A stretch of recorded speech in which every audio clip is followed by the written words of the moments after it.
Morning. How are you? Think you know who I am? I'm the captain. We're going to be reading from the very beginning of your favorite book, 2020.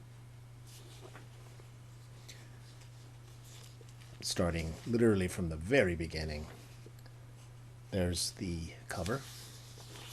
If you have this version of the book, it comes with a cover. And on the dedication page, I'm gonna read that to you. Dedication to the lost peoples of the Calusa Nation. Calusa Nation. If you don't know already, you are going to find out what the Calusa Nation is, or at least what it was. So let's start with chapter 1, which I'm going to read to you right now. Captain's Log, Volume 20, number 0001. It's book 48. Dockside at the Hermitage on a Tuesday. When the cock crowed this morning, I paused for a moment. Not that his throaty cry was any more earnest or in tune than usual as far as I could tell, but I found myself feeling very content. All was right with the world. He was telling me he was full of life, and there was more than enough room for optimism for what the future would bring. I knew that, more likely, he was just baying away, prompted by some genetic sequence embedded in his soul, if he even has one of those.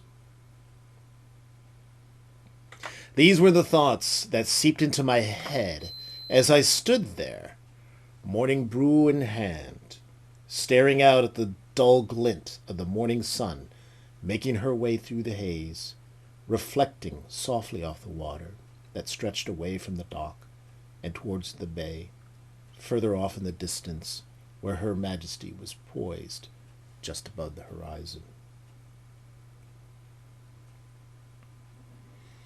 I must be getting old. Maybe I was just in a reflective mood. Maybe the two go together, who knows. But my thoughts drifted back to the first time that I heard a cock crow. That was many, many years ago, back in the year 2020. I remember the year. Who could forget that one? Other things I don't quite remember with such precision, not that that matters too much, I guess. What type of adventure I was on with Larry and Art on our bikes, I don't recall. Not that that matters too much either. But I do remember negotiating through the urban landscape of Miami in what some people gamely called the Upper East Side. That probably sounds incredibly dangerous to you. 3 kids riding their bikes back in the roaring 20s on the streets of what was then an urban jungle called Miami, replete with busy roads, people with bad intent, and God only knows what else. Other images pop into my head. I see the top of my wheel spinning as I lean forward and up on my bike, looking down at the rush of rubber before me, carrying me onward.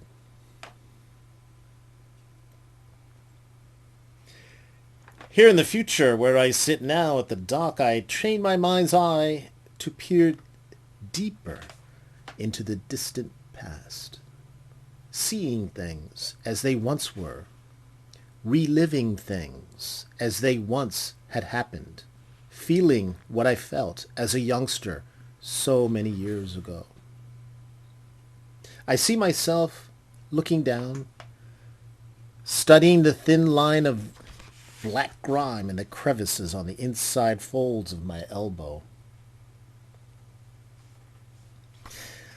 Not that I really remember specifically seeing grime in my elbow pits that particular day, but I do know I did at one point or another.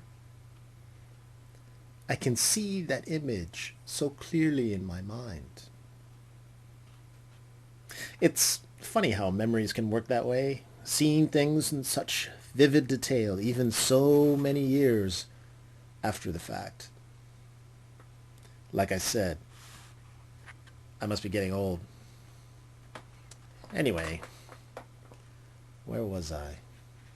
Oh, yeah. The strange sound of a rooster crowing in the middle of an urban landscape. A landscape that doesn't exist anymore. Back then, I'm sure I had heard a cock crow on cartoons and animal shows on TV. But that was not the same thing as hearing that distinctive sound live while riding your bike on a city sidewalk. The sound could have just as well come from another planet or floating through the air as a byproduct of some weird science experiment in someone's garage.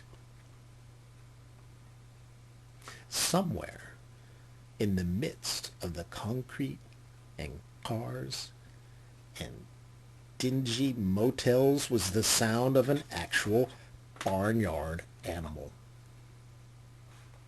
How eerie and out of place was that sound? Or the sound of any living thing that wasn't human, beyond the occasional shrieks of the green Amazon parrots who had found their freedom, or the high-pitched call of the squirrels who had managed to find their niche in this world we had created for them. Let's pick it up from there in the next episode.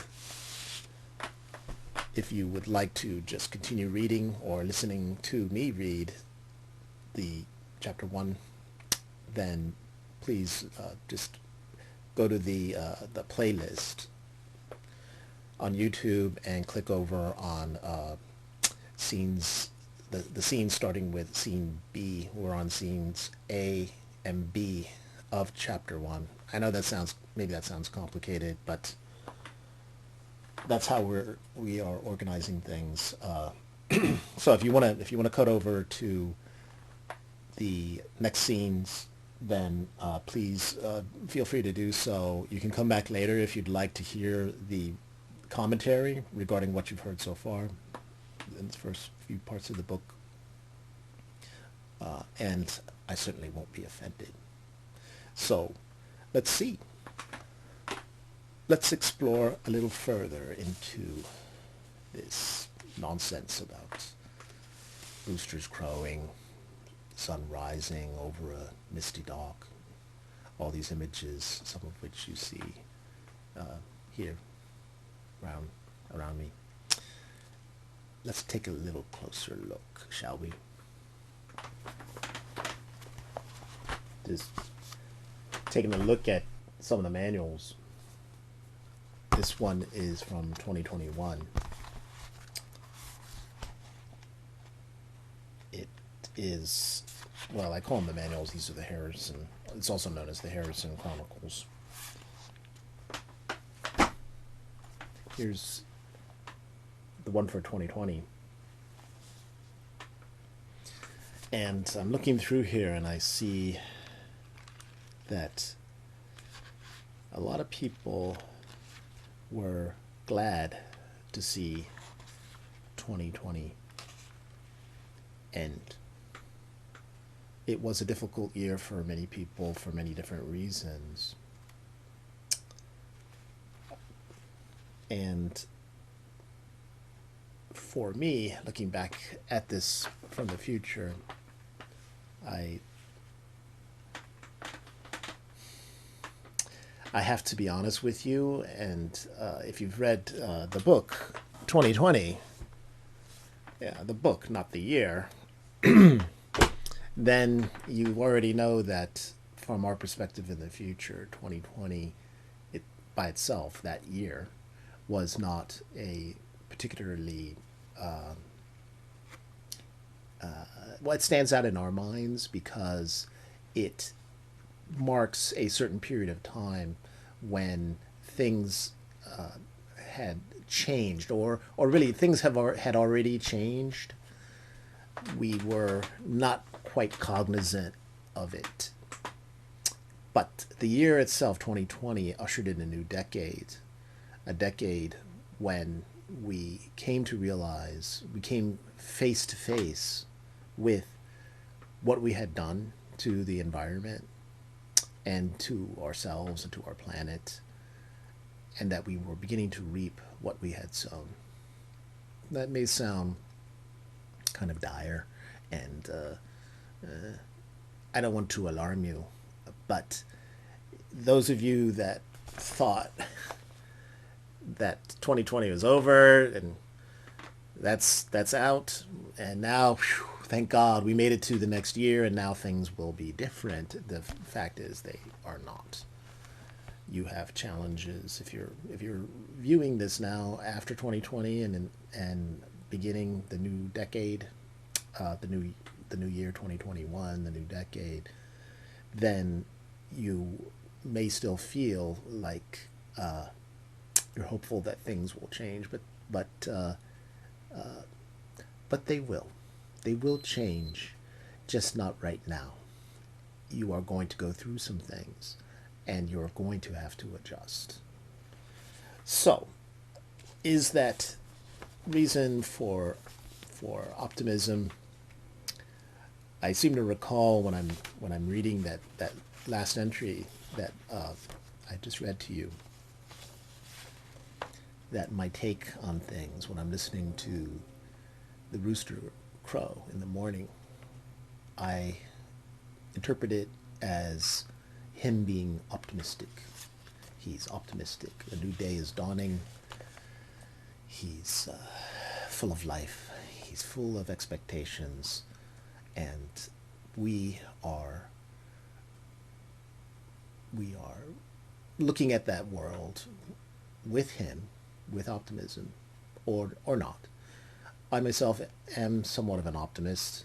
Sure, there's challenges that we all are going to face, those of us in the future going forward, and those of you in the 2020s, there are things that you are going to go through, and it's change. These changes, I think there's a Chinese symbol, or I've been told there's a Chinese symbol that change represents crisis and opportunity. It's the dualism that you're maybe familiar with. So, sure, there's danger. There's danger ahead. If you don't heed the lessons from the past and then do something about it, and you're just in blissful ignorance proceeding on the way you used to, thinking, oh, well, that was just a year, that year's over, and now we're going to start another one. Everything will be great. And now that that year is gone, we're not going to do anything different. Things are just going to change by themselves and get better. No, that's not an optimistic, is that really an optimistic way of looking at things? I don't think so. You might think that it is. Oh, yeah, I'm optimistic that things will be better if I don't do anything about it.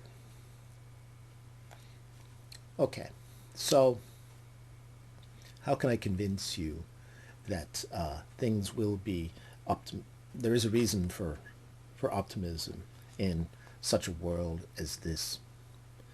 The rooster crowing seems to say there is, and I agree with him, the rooster. But you don't have to take our word for it.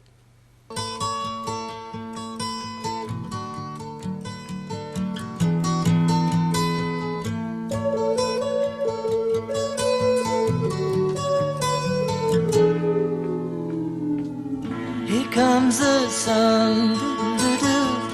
Here comes the sun. I say it's alright. Little darling, it's been a long, cold, lonely winter.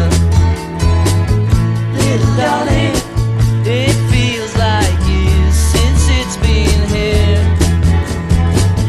Here comes the sun. Here comes the sun. And I say it's alright.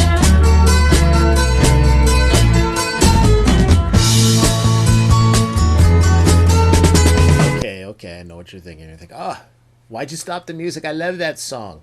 I do too, and I hate to do that to you. But I can't fill up this entire video with all these songs, and there's a few more coming your way. Spoiler alert.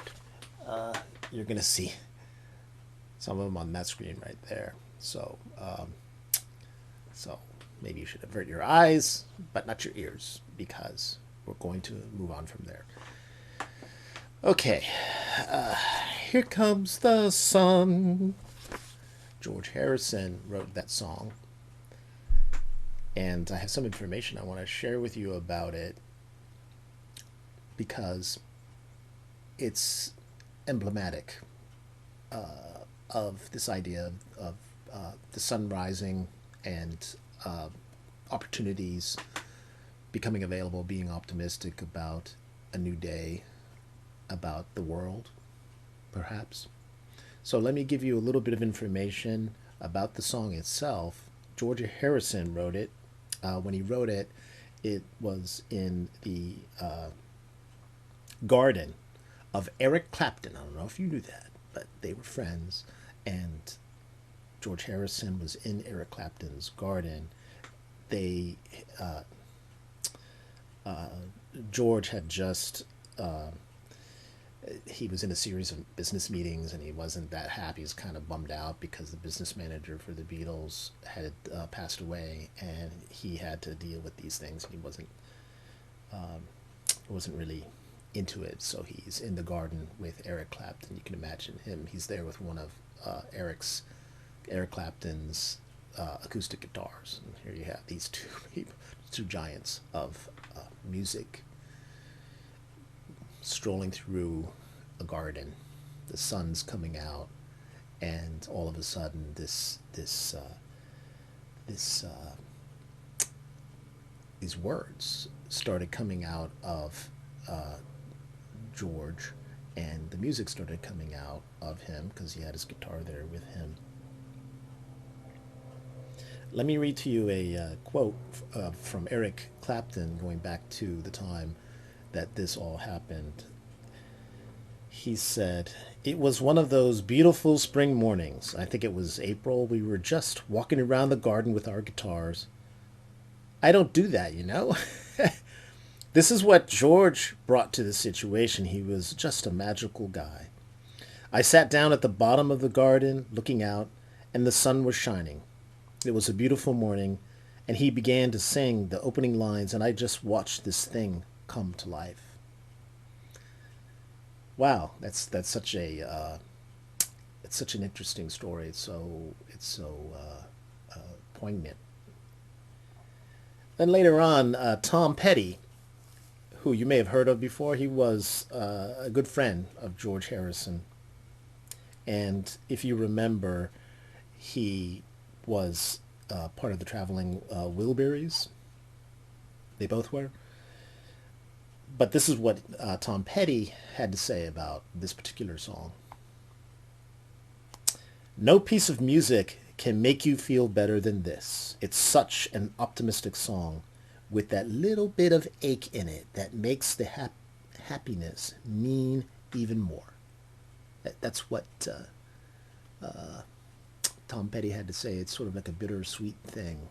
Sunrise, the sun rising over the horizon, starting a new day, but it's just this particular song just had that little bit of in it to make the sweetness of it seem all the more sweet. Thanks, Tom. I have a note here also. I didn't find it in the manual, but I see here that someone left me a note in it, and it says that during that there was a corona. I don't know if you remember this, but there was a coronavirus pandemic that really took the world, really had its grip. In 2020 is when it began. Many people were very surprised by it, and many people died. Many people died, but many people lived. And so I see here in this note, it says that many people found solace in this song by George Harrison. Some hospitals would play the song when a patient was discharged. So imagine that, of patients being discharged after suffering through this grievous wound, and that song is playing. Just if you can visualize that, a person leaving the hospital, and here comes the sun, and it's a reason for optimism. So you see, even those on the front line of a pandemic feel optimistic for what is to come for their patients. They had come back from death's door and ended up going out the front door of the hospital, ready to greet the world.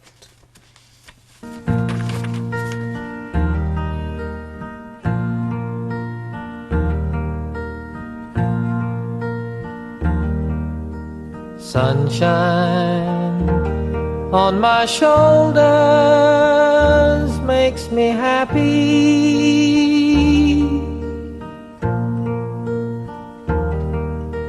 Sunshine in my eyes can make me cry.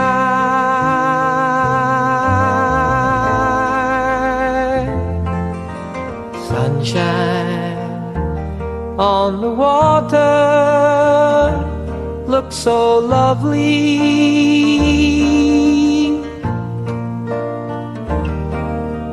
Sunshine almost always makes me high.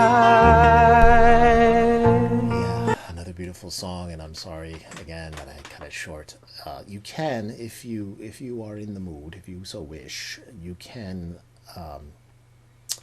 get there it is right there. It's playing on the screen. That is a sample from YouTube. You should be able to find that on the playlist, and if not, you can just put John Denver, Sunshine on My Shoulders, and you'll be able to listen to the whole thing. I'm not allowed to really play the whole thing, and plus I don't know that all the viewers are willing to listen to all of these pieces that are accumulated in part of this episode. Here's the notes that I have for John Denver's Sunshine on My Shoulders. John Denver wrote this song on an early spring day in Minnesota when the rain was gently falling. He found himself looking forward to spending more time outdoors and enjoying the sunshine. You know, that's how he was, and his music really reflects that. He enjoyed the nature and the outdoors. He said of the song, on one level, it was about the virtues of love. On another, more deeply felt level, it reached for something the whole world could embrace. So that clip that I just played for you is, you don't hear the part about it being a love song, but it is later on, if you remember, and or if you want to play the video and listen to all the lyrics. He does talk about a person that he loves, and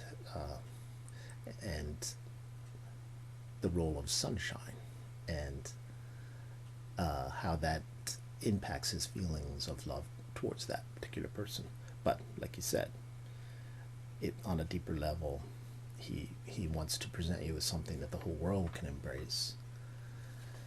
So that's what makes this song seem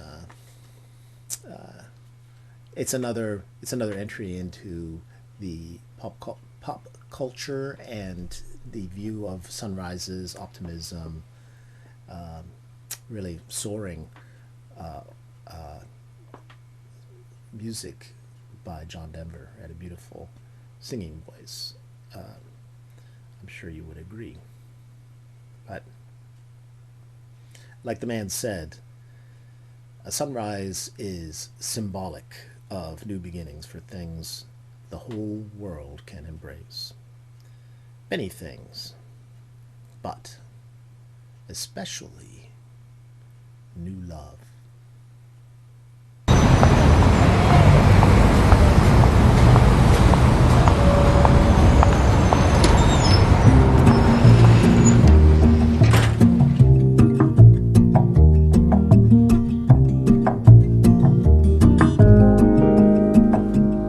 Sunrise, sunrise, looks like morning in your eyes, but the clock's held 9:15 for hours.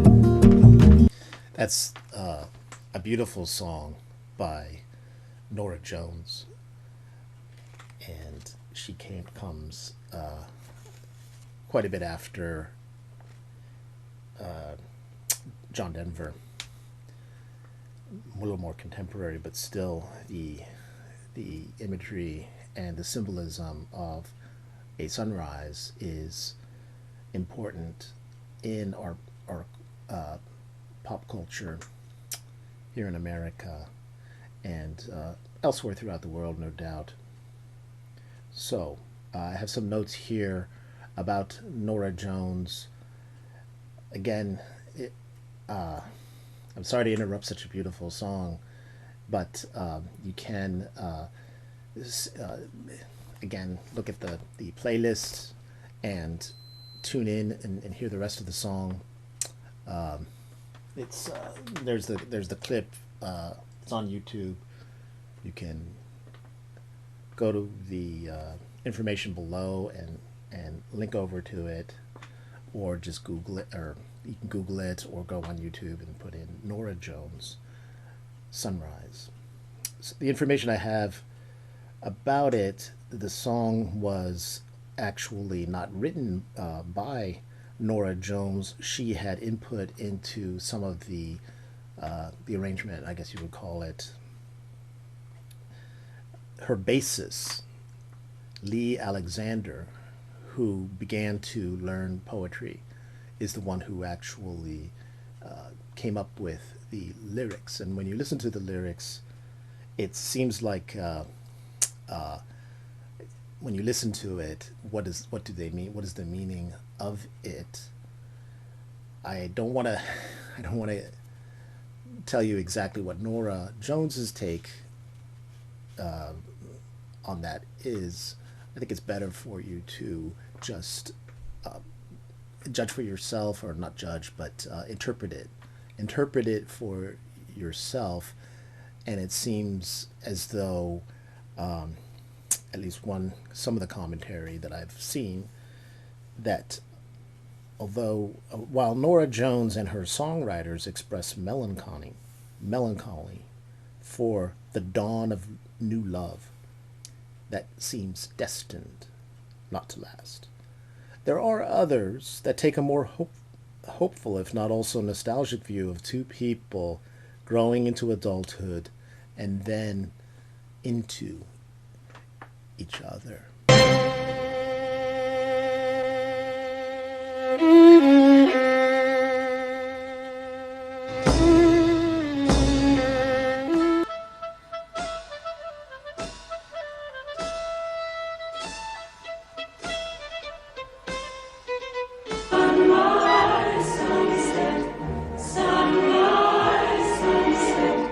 Swiftly fly the years.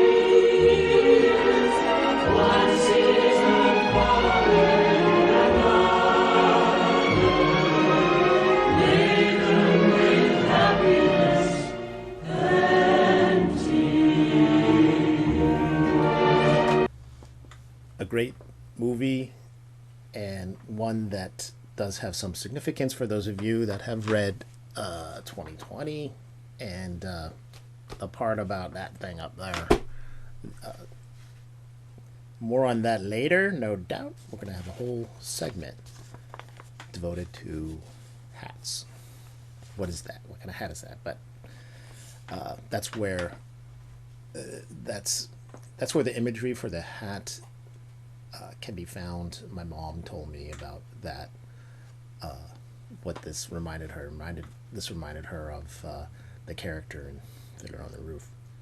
So anyway, again, it's I'm sorry to cut it short. It's a little choppy too, that particular clip, but you get the idea. I think it's pretty self-explanatory, and the lyricist is Sheldon Harnick, who wrote songs for Fiddler along with the composer in that film, who goes by the name Jerry Bach. So I'm reading from some notes someone was kind enough to leave in the manual to help me along to explain this to you, not explain it to you, to interpret it, helpful guideposts to interpreting what this means. And so in the case of Fiddler on the Roof, and the scene that you saw called Sunrise, Sunset, is what does it symbolize? What does it signify? And at least one commentator here says that the lyricist, Sheldon Harnick, captures here the poignancy of how, with the dawn of each new day, we grow and change imperceptibly in the moment, only to merge with another and contribute to a future world of a new generation that must learn to embrace the same scene over and over. A scene played out with each new dawn since the beginning of time.